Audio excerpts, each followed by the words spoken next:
Somewhere in the Arizona desert, a line of sleek, silver, futuristic cars waited their turn to die. These weren't rusted-out junkers. They were nearly new. They ran perfectly. They had waiting lists. People had begged to keep them. Some had even sued and held candlelight vigils to try to save them. And the company that built them crushed almost every single one. General Motors spent more than $1 billion building the most advanced electric car the world had ever seen. It worked. People loved it. And then GM hunted down nearly everyone and destroyed it in secret. Why would a company murder its own future? That question became one of the greatest mysteries in the history of the automobile. This is the story of the GM EV1. The story doesn't start in a design studio. It starts with smog. By the late 1980s, the air over Los Angeles was a genuine public health emergency, and California was desperate for a fix. Around the same time, GM built something to prove a point, a solar-powered car called the Sun Racer. In 1987, they ran it in a race clear across the Australian outback, and it won, easily. To GM's own engineers, it was a revelation. They had the talent to build world-class electric vehicles, so they set out to build a real one. In 1990, at the Los Angeles Auto Show, they revealed it, a concept car called the Impact, a teardrop-shaped silver bullet developed with a high-tech California firm. And people stopped in their tracks. This wasn't a golf cart. It could hit 60 miles an hour in about 8 seconds, and in ideal conditions, go over 100 miles on a charge. For 1990, that was science fiction. The press raved. The public was electrified. The reaction was so overwhelming that on Earth Day 1990, GM's CEO stood up and announced the company would put the car into production, aiming for $25,000 a year. And that promise lit a fuse. Watching cars like the Impact, California's clean air regulators did something radical. They passed a law, the Zero Emission Vehicle Mandate, ordering the 7 biggest automakers to make 2% of their California sales emissions free by 1998, rising to 10% by 2003. Just like that, the electric future wasn't a dream anymore. It was the law, and GM was going to lead it.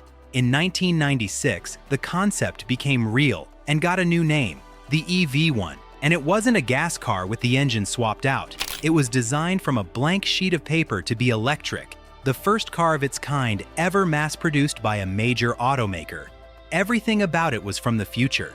That teardrop body gave it a drag coefficient of 0.19, meaning it slipped through the air more cleanly than almost any production car built before or since. Even today, few cars beat it. It had no key. You woke it up by tapping a 4-digit code into a keypad. It was so silent that engineers had to add an artificial hum at low speed just so pedestrians could hear it coming.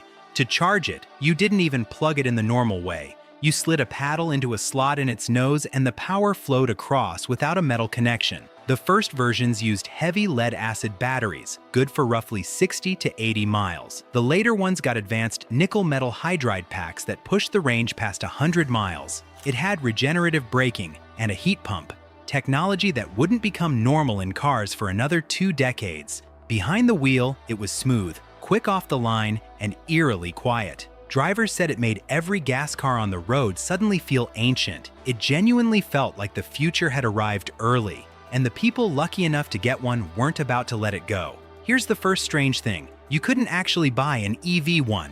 GM would only lease it, and only to drivers in a few cities in California and Arizona. Officially, every lessee was part of a real-world engineering evaluation, but those drivers didn't feel like test subjects. They felt like they'd been let in on the future. There were waiting lists to get one. Celebrities lobbied for them. Owners formed a tight community, showing their cars off, converting their friends. This wasn't a car people put up with. It was a car people fell head over heels for. They loved never stopping at a gas station. They loved the silence, the instant response, the feeling of driving something that pointed at a cleaner world. For a few thousand people in California and Arizona, the electric age had already begun. They had no idea it was about to be taken away from them, on purpose. While drivers were falling in love, the ground was shifting underneath the whole program. GM had nearly gone bankrupt earlier in the decade. Gas was cheap again, and America had fallen hard for something else entirely: big, heavy SUVs. Those SUVs made GM enormous profits. A small, expensive, two-seat electric car made none. And the numbers were brutal.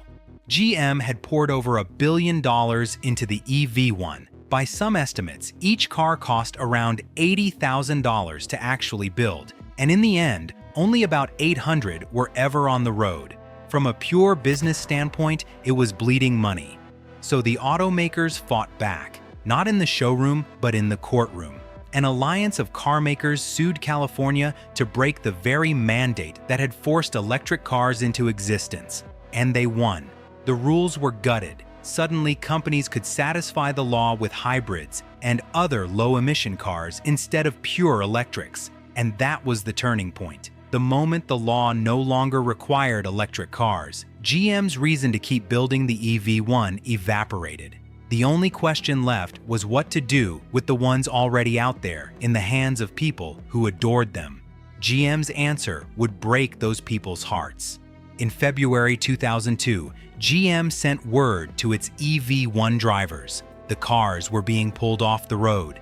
Every lease would end, and every car had to come back. Even though GM had earlier assured customers it had no intention of taking their cars away, the drivers were devastated, and they didn't go quietly. They begged GM to just let them buy the cars they were already driving and loving.